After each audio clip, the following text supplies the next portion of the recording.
Bismillahirrahmanirrahim. Assalamualaikum warahmatullahi wabarakatuh. Waalaikumsalam warahmatullahi wabarakatuh. Selamat siang. Siang. Loyo. Saya ulangi. Assalamualaikum warahmatullahi wabarakatuh. Waalaikumsalam warahmatullahi wabarakatuh. Selamat siang. Siang. Present bisa. Hukum yes. Gitu dong. Masih kaget orang sebelah ini ya. Alhamdulillahirabbil alamin wassalatu wassalamu ala asyrafil anbiya ya mursalin sayyidina Muhammadin wa ala alihi washabihi ajmain amma ba'du. Anak-anakku yang saya banggakan, peserta mata kuliah pengantar ilmu hukum. Hari ini kita akan masuk pada materi baru, masih lanjutan dari materi minggu lalu ya, yaitu ruang lingkup pengantar ilmu hukum. Mungkin yang sudah punya buku ini sudah tahu yang punya buku ini sampo yang kemarin punya itu, yang minggu lalu punya. Oh, di belakang. Minggu lalu di depan, sekarang di belakang lagi. Jadi kita masuk pada ruang lingkup ilmu hukum, ruang lingkup pengantar ilmu hukum, kemudian objek kajiannya. Setelah itu kita masuk pada pembidangan ilmu hukum.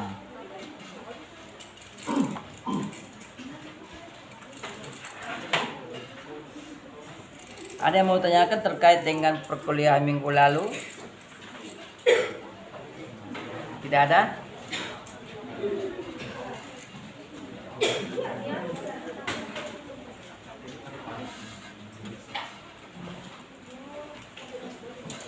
Pas ya?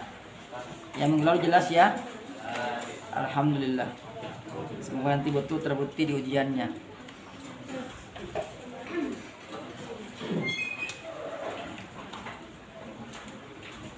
Peserta mata kuliah yang saya banggakan, anak-anakku yang saya banggakan pula. Kita langsung saja masuk pada ruang lingkup pengantar ilmu hukum. Sebenarnya kemarin dari pengantarnya sudah nampak ruang lingkupnya. Ya. Ruang lingkup itu batasannya, batasan dari pengantar ilmu hukum. Nah, secara spesifik ruang lingkup pengantar ilmu hukum itu dapat dikategorikan menjadi 3. Yang pertama, hukum sebagai norma atau kaidah. Hukum sebagai norma atau kaidah.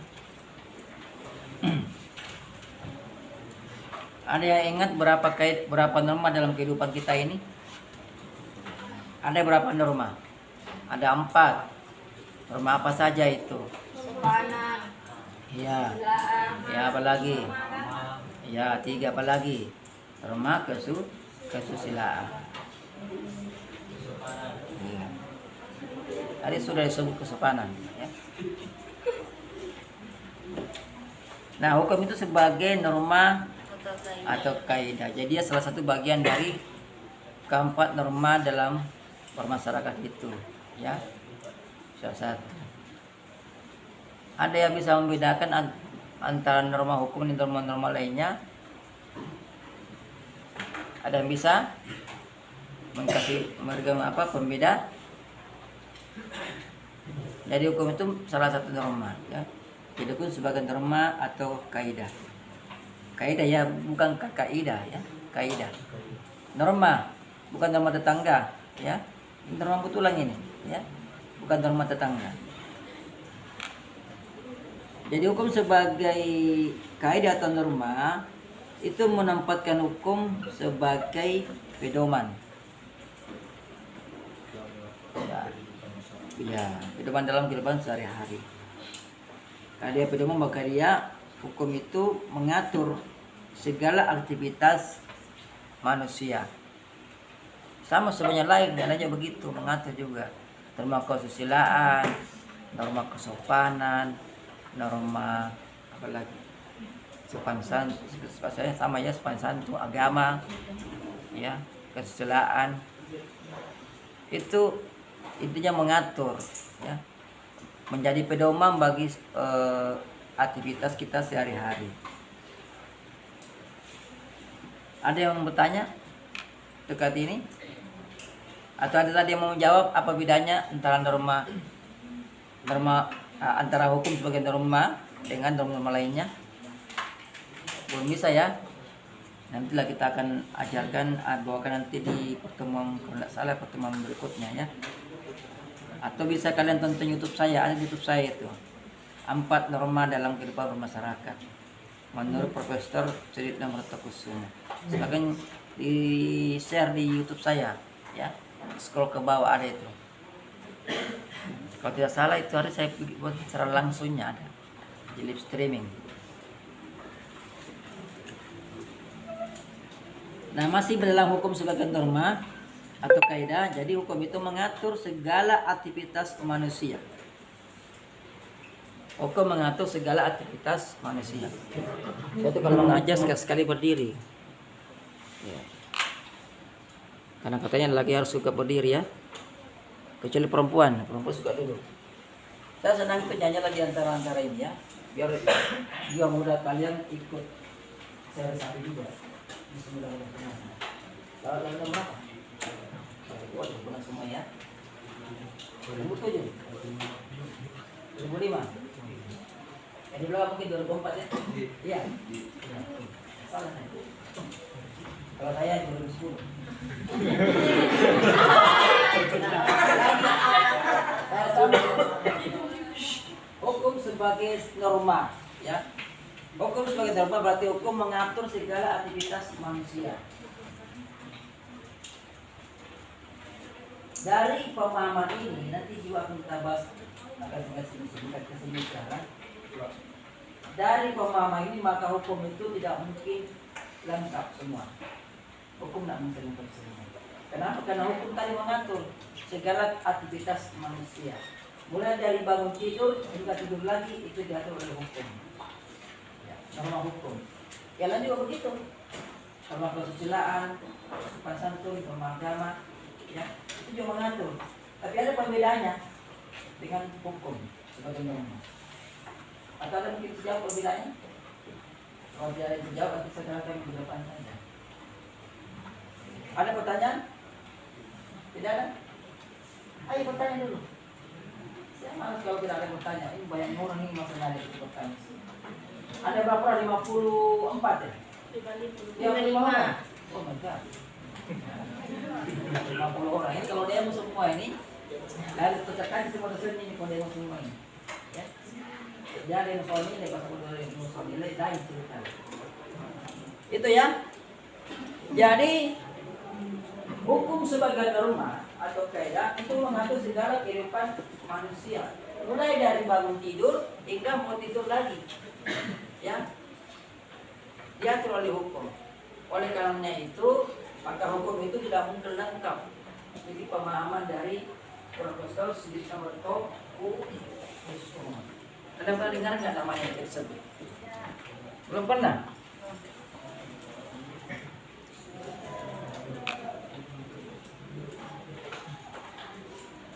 Ya. Ah, kesana kan, sama kesana. Suara saya kecil apa besar? Kecil. Jadi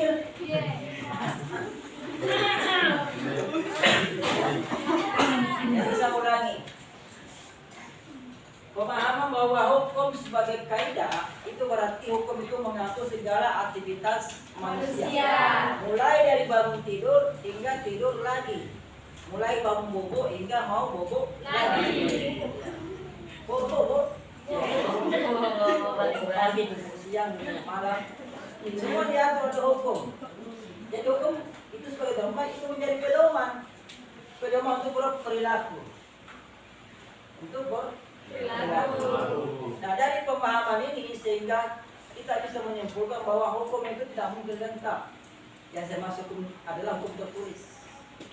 Hukum tertulis yang kadang selama ini anggap sebagai hukum itu tidak mungkin lengkap selengkap-lengkapnya.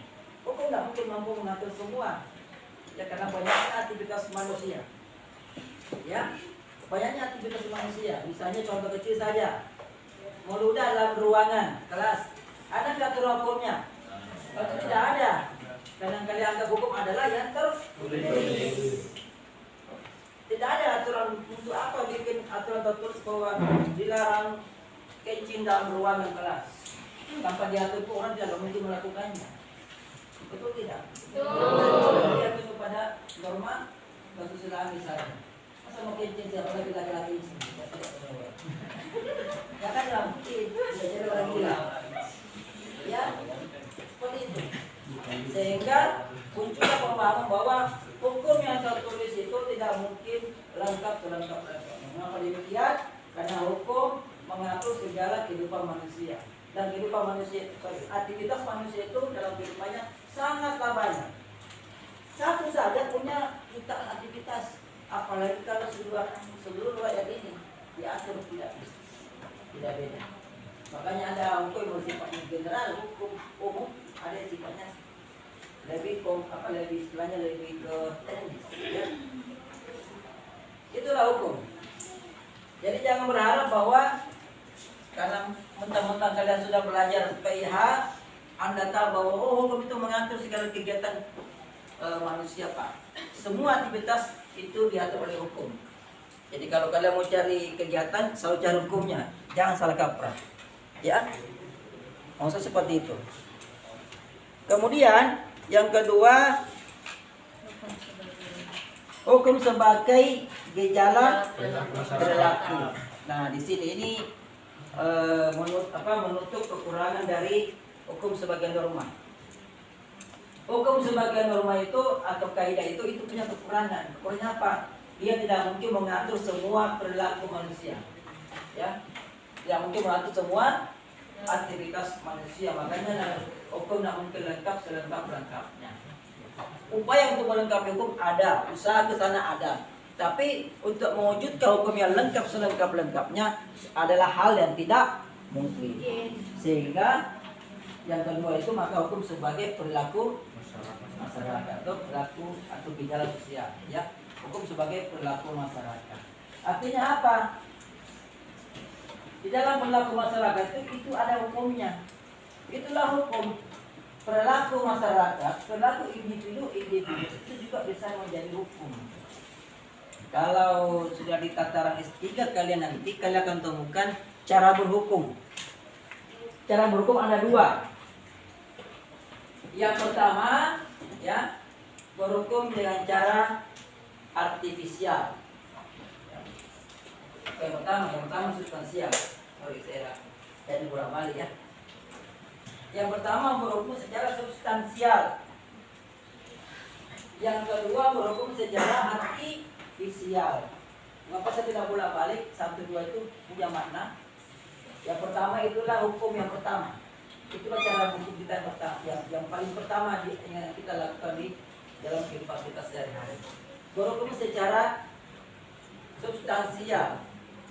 Misalnya apa misalnya? Contoh, balik perilaku. Iya.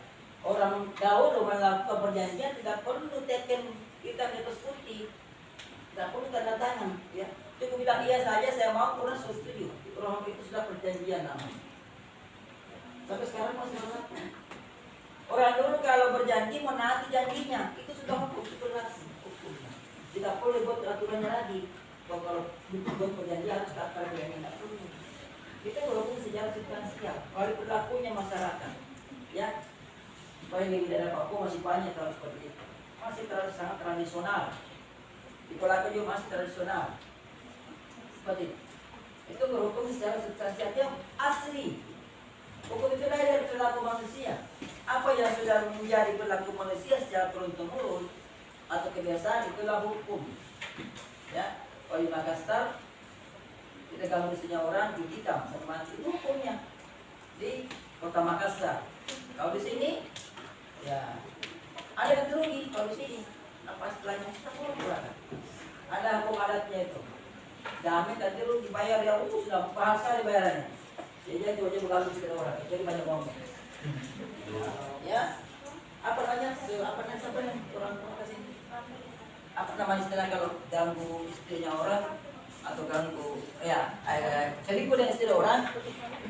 Apa namanya? Pelakon. Iya, apa namanya istilahnya? Pelakon. Apa? Pelakon. Hukum adatnya. Oh, Apa namanya? Ada istilahnya apa? Ada itu dibuat dijadikan buku oleh dosen kalian, Pak Hasdin. Apa istilahnya? Saya bahasa koleknya itu tersebut. Ya, bukan. Ada kata apinya itu ada.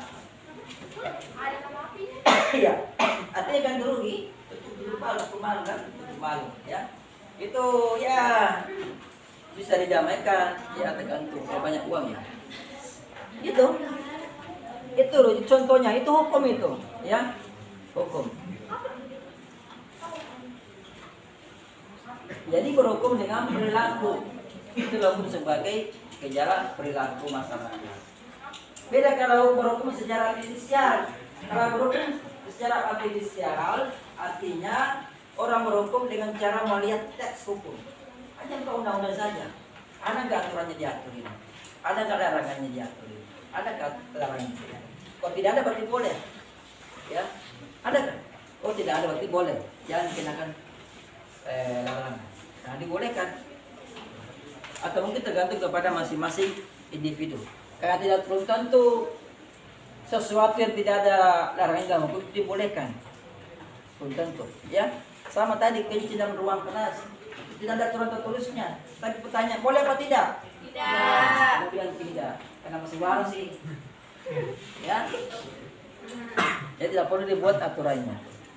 Jadi kalau mau ada muncul pertanyaan apakah sesuatu yang tidak diatur dalam hukum itu berarti boleh atau tidak boleh? Nanti jawabannya bagaimana? Jawabannya tergantung apanya? Ya, ada beberapa jawabannya. Yang pertama, kita lihat dulu apakah substansi dari sesuatu sifatnya fakultatif atau imperatif. Fakultatif artinya boleh disimpangi, imperatif memaksa. Apakah ini sifat publik atau privat? Kalau dia publik, berarti tidak boleh, ya kan? Tidak boleh. Kalau publik, kalau privat boleh. Yang kedua, kita lihat dulu, ya. Nah, tadi itu kebiasaannya. Kalau itu merupakan kebiasaan buruk, berarti tidak boleh. Kalau kebiasaan buruk baik, berarti dibolehkan. Kencing itu dalam ruang kelas kebiasaan buruk, berarti tidak boleh. Jadi kembali kepada norma-norma yang lainnya. Berikutnya, hukum sebagai ilmu pengetahuan. Nah, ini yang mau saya terangkan. Ada siapa itu? Kalau siapa itu dulu?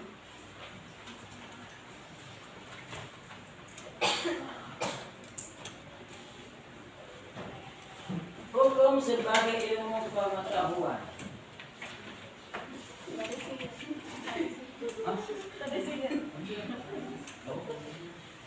Ini ambil di mana kak? Ambil di bawah. Ambil di bawah. Begitulah. Kalau kaki kalian terlalu rendah. Mahal Pak. 3 juta juga mahal. 3 juta. Apa itu? Masa 3 juta hilang murah ya Allah. Coba saya cari tanya. Anda ke kampus lain yang membayar 3 juta, di bawah 3 juta? Coba tanya. Kasih angkat tangan. Di mana kampusnya? Yang di bawah 3 juta kampus. Ada kan? Tidak ada. Coba saya tanya sana di Kendari, berapa persen bayarnya? Adakah hukum bayar 3 juta per semester? Tidak ada. Hanya sini kan begitu. Itu pun kalian jangan dibawa kan? Sampai saya bayar 2 juta tadi. Angkat tangan. 2 juta kan? 2 juta. Sampai 3 juta. Sampai 1,5. Hah? 1,9 sama.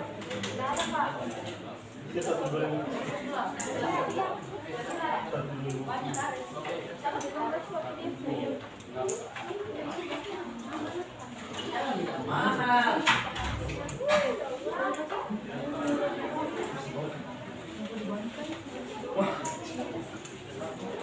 Masa 3 juta tidak mahal? Coba ke urusan, tanya ukurnya berapa? Nah, ada 3 juta di atasnya. Nah, kita mulai di pengaklah hukum sebagai ilmu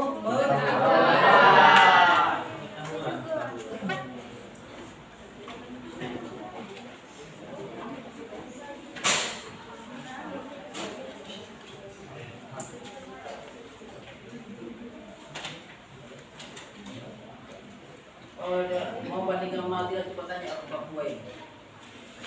Berapa di kuliah di Papua? Ada nggak? Berapa? Iya, Papua loh ini.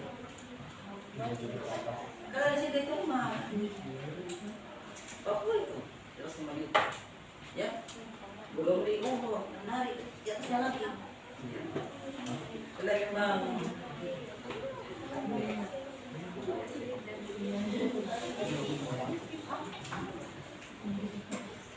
kalau kadang bayar mahal-mahal, saya yakin tidak begini uang kita ini naik lagi, ya sudah berkelit.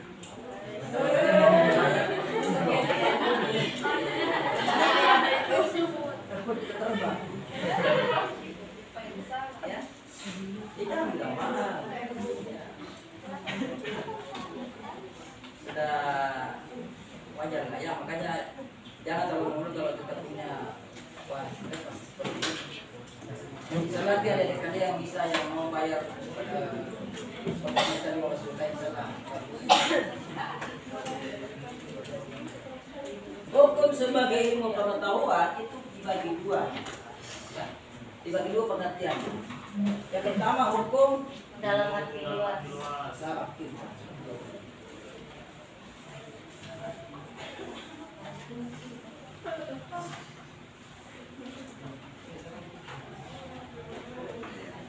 Yang kedua, hukum dalam arti sempit.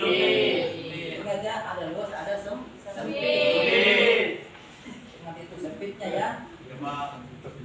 Sempit. Bukan lebar ya. Bukan berarti lebar, bukan luas, luas dan sempit.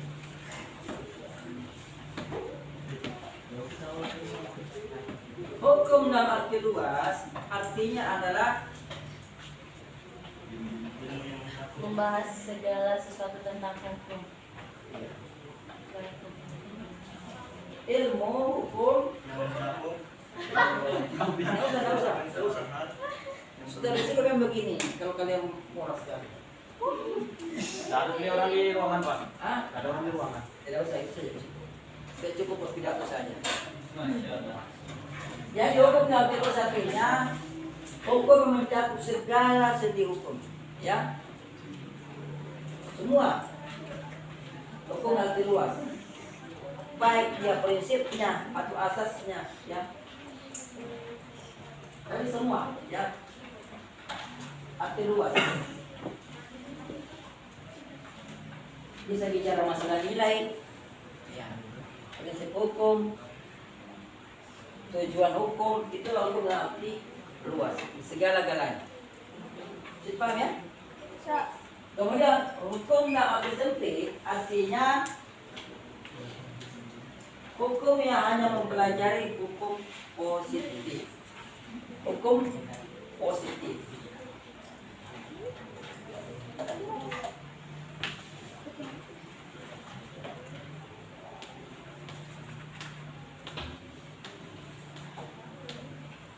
Tahu hukum positif? Tahu? Ajaran Ya? Iya sama ini pasangannya dogmatik. dogmatik. Dogmatik. Yaitu ajaran. Bukan medik, dogmatik. Kalau huruf G itu kita baca her. Kalau bahasa ganti. Dom. Mati baca kok mati. Dom. Saya tambah sedikit lah. Apa kalau mati harap?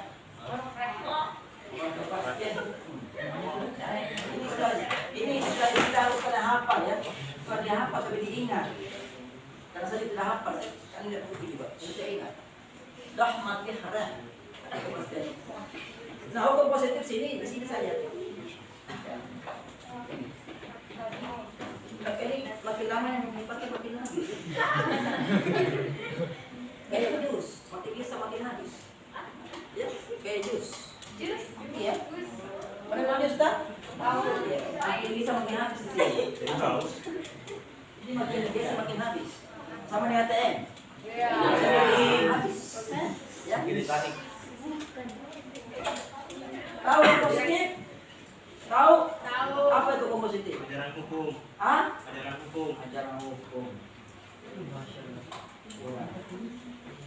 Kurang pas. Bagi orang awam itu kurang memahami apa itu ajaran hukum. Ini juga ajaran hukum di sini. Hukum yang berlaku. Apa itu? Hukum positif. Saya gambarkan ya, saya gambarkan.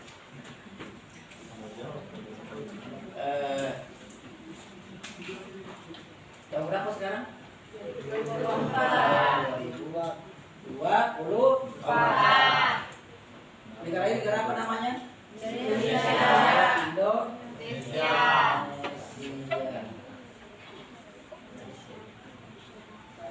Negara Indonesia. Ya kan? Tahunnya.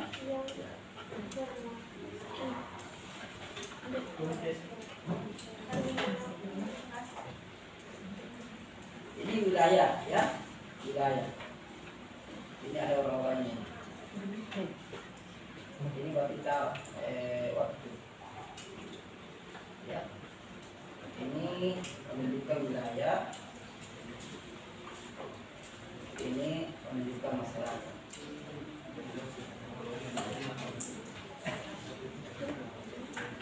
Untuk menyatakan bahwa itu adalah hukum positif, maka harus ada waktunya, harus ada masyarakatnya, harus ada wilayahnya, ya, harus ada waktu berlakunya. Hukum berlaku kapan? Kemudian harus ada masyarakatnya sebagai pengguna hukumnya. Kemudian ada wilayahnya sebatas batas kekuasaan hukum itu, ya. Batas kekuasaan. Kan hukum ini batas kekuasaan. Hukum Indonesia namun sama dengan namun itu menyeberang ke Malaysia. Yang bawa ke perkawinan ke Malaysia, tidak boleh. Yang pasti orang Malaysia turun pada hukum perkawinan Indonesia. Ya. Indonesia hukum perkawinannya membolehkan pernikahan asalkan ada izin dari istri. Ya. Iya. Kalau bisa izin dari orangnya, kalau izin dari istri, sama juga tidak boleh. Itu. Ini sudah paham? Hukum positif? Coba kan kalimatnya.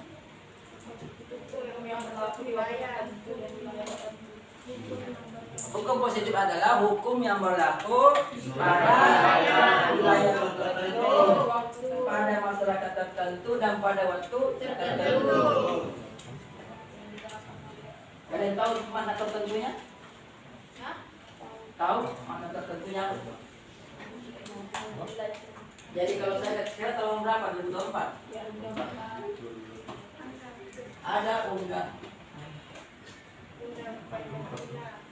Ada undang-undang nomor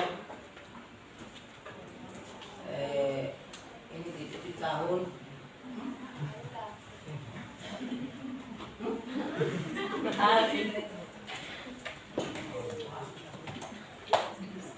saya punya sepri itu tapi dibawa di tas itu pas bawa di sini. Ada undang-undang nomor bla bla bla tahun 2024. Ada undang-undang nomor bla bla bla tahun 2020. Pertanyaan saya, yang mana yang merupakan hukum positif?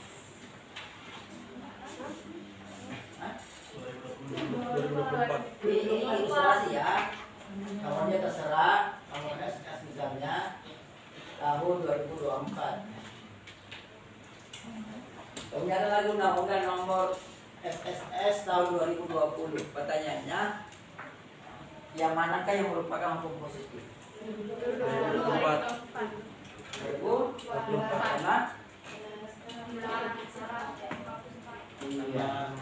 Jadi intinya hukum positif itu kalau kita mau simpulkan ini hukum yang berlaku pada wilayah tertentu, artinya bisa Indonesia, bisa Malaysia, bisa Brunei, ya dan sebagainya.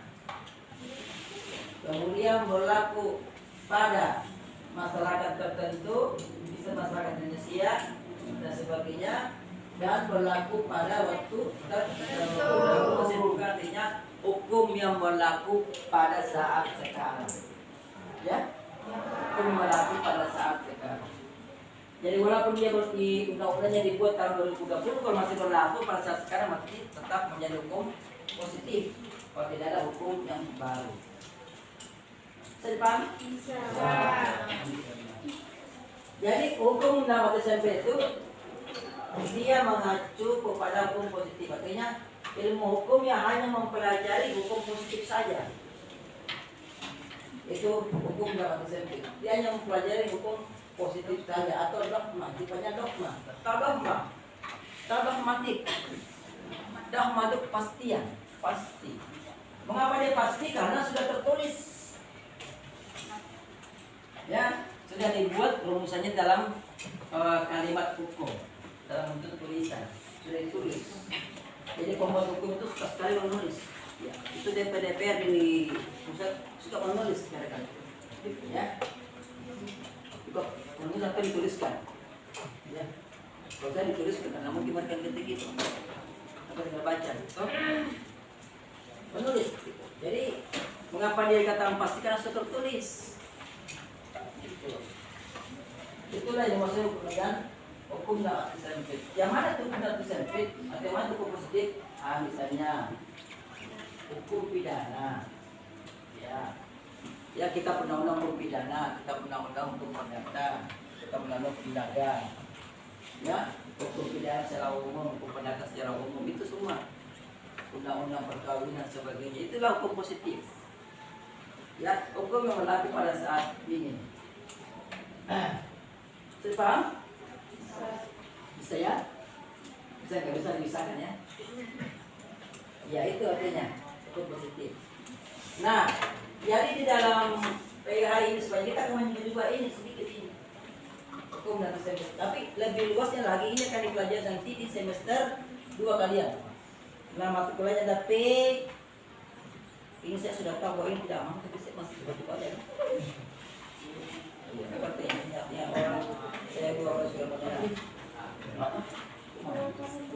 Akan dipelajari dalam mata kuliah PHI kalau hukum dalam arti sempit. Nanti kita dapatkan di semester 2. Mudah-mudahan kita ketemu lagi di situ. Ya, masih juga kami karena masih belum tahu nilainya nanti ini. Tapi kalau nanti sudah akhir ujian nilainya nilai E pasti bilang, mudah-mudahan saya dapat Pak Dr. Ali. Ya. Itu semester 2 kalian dapatkan. Ya. Jadi kalian diajari akan diajar untuk mengetahui ya hukum perdata, hukum pidana, hukum pajak, hukum administrasi negara, dan sebagainya, pengadilan sebagainya. Tapi hanya kulit-kulitnya saja, kulit-kulitnya saja. Tak terlalu mendalam. Karena namanya pengantar juga, pengantar hukum Indonesia. Ada pertanyaan? Jam berapa sekarang? Sudah hampir jam 3 ya? Nah saya kira untuk hari ini sekian dulu karena kebetulan satu dokter tidak makan juga ini. Saya tuh dosen yang paling senang memberikan materi sedikit kepada mahasiswa. Karena nggak bisa ya, iya. Jadi kita aja karena sudah lupa pada perubahan. Baik untuk kuliah ini saya ingin semangat kalian lagi. Selamat siang. Siang. Hukum yes. Mantap. Wassalamualaikum warahmatullahi wabarakatuh.